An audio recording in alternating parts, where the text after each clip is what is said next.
Hey everybody, hey, welcome back to our channel. This is All Hands Recall TV, where we tell you the stories that you probably don't want to hear, but you're gonna hear them anyway because what else do we got to do? So anyway, I'm Gino. This is my buddy Damian. We're both 20-year each retired Navy vets. So here's another story for you. Today we're gonna talk to him about his experience and his account of what happened on September 11th of 2001. Take it away, buddy. All right, so I was on basically shore duty at North Island, Naval Constellation. North Island, that's called Coronado. And it was a communication center where we pull traffic with other, not traffic, but messages, communication with ships and shore stations throughout the Third Fleet. Third Fleet, which is sues Hawaii, California. We have different fleets, but we get into that another time, but Third Fleet is California. So yeah, I had the night watch, the mid watches. Our mid watches would go from I believe 1900 till 07:30 in the morning. So I got a phone call about 2 o'clock that afternoon to come in to work early. Something had happened. Turn on the news. I turned on the news. The planes are crashing. Planes are crashing, so I had to come in early. Traffic is building up on the Coronado Bridge. If anybody's been stationed out here, you know Coronado is really, traffic is tight. Yeah. Even on a normal day, it's hard to get through the bases. So you have the bridge that goes over, or you have the Strand, the long way around, going through IB, Imperial Beach. Yeah, traffic was bad. They closed it down due to security purposes. So a lot of times, a lot of us had to park our cars off base in the community and walk on base because they were doing 100% ID checks, car checks, things of that nature, so it built up traffic. You weren't getting in. I remember, because you were here, I remember traffic was built up for the whole day. People wouldn't get, you would leave to go to work at 6:30 in the morning, and you might not even get on base till like 2 o'clock that afternoon. It was so backed up. And that's, you don't remember? I was on the ship. I was coming back. Oh yeah, man, it was bad. Yeah, It was we're bad. coming home. I was on the Constellation. We're coming home. It was bad the first couple of days. So I got called in. Of course, it was tight. Messages, traffic flying all over the place. I was watch suit. It was watch suit at the time. So it was busy. Busy, hectic. Screening for every message that's coming across. You got to route them through the chain of command, things of that nature. Keep all communications up. I was on the message center side. You had tech control side. That was across the hall from us. And then you had ADP that was down the hall from us. So it was busy. It was a hectic 4 or 5 days.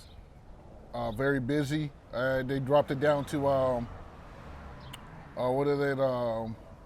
Personnel. What do you call it? Where it's only Essential personnel. Essential personnel only. Mm-hmm. So since I was oncoming for those next couple of days, it was rough.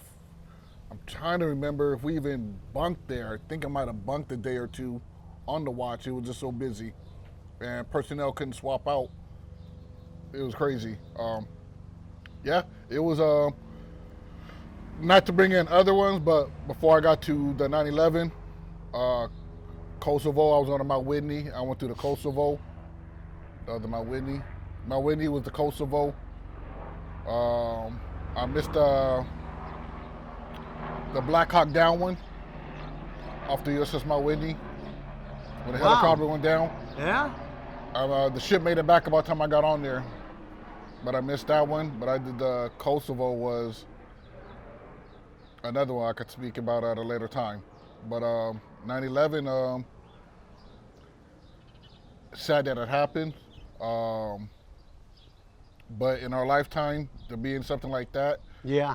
and from that to this day, we're still going. Yeah. We're still trying to pull troops out. And it's a story that's just it happened so many years ago, but it's still so fresh in our minds. It's incredible. I remember one time I was on the Constellation, my first cruise, and I tell you what, if you're shore duty or if stationed on land, and you happen to think that the Navy sucks, you need to get to a ship, because on the ships, that's where the real Navy's at. That's where the real action happens. I was on the flight deck of the Constellation.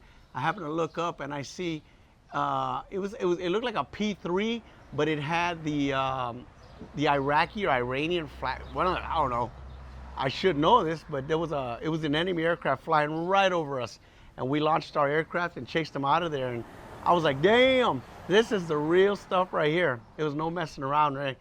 So it's pretty cool. So what he's saying is just things that are like just so fresh in our mind still. Incredible stories. From there, I left and went to the USS Kitty Hawk in Japan. That's 7th Fleet. And when I got on there, we went and got Saddam Hussein out. And I remember when I got out there, they had the oil wells on fire. He had set the oil wells on fire. And we're sitting out there in the water watching the oil wells. I mean, it's hot out there. In the summertime, over 100 degrees. I mean, this is at night too. It was still hot. But like you said, it was fresh, man, and it was no land. I think we did like 5 months straight out there. It was one of those, you called to duty, and this was still going right after 9/11.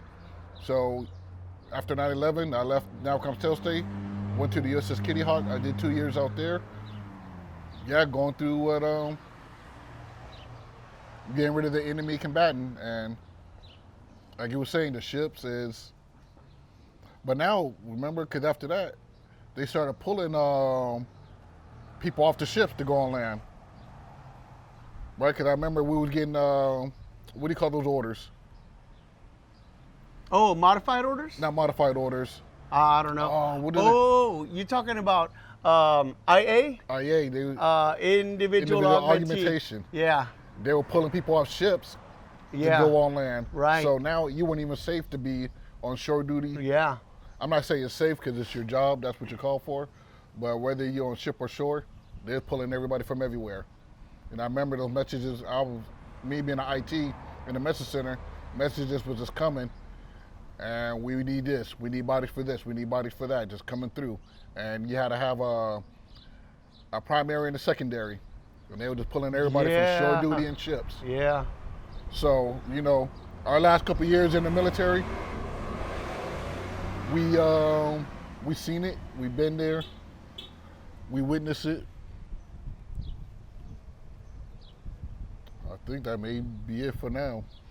Yeah. All right then. Till we can recall something else, but we keep the videos coming. We got plenty more to talk about. We don't want to dump too much on you guys, but thank you for watching, subscribing, hit that link button. Anything else? Nope. We'll catch you guys on the flip side. Farewell the following seas. Post. Later.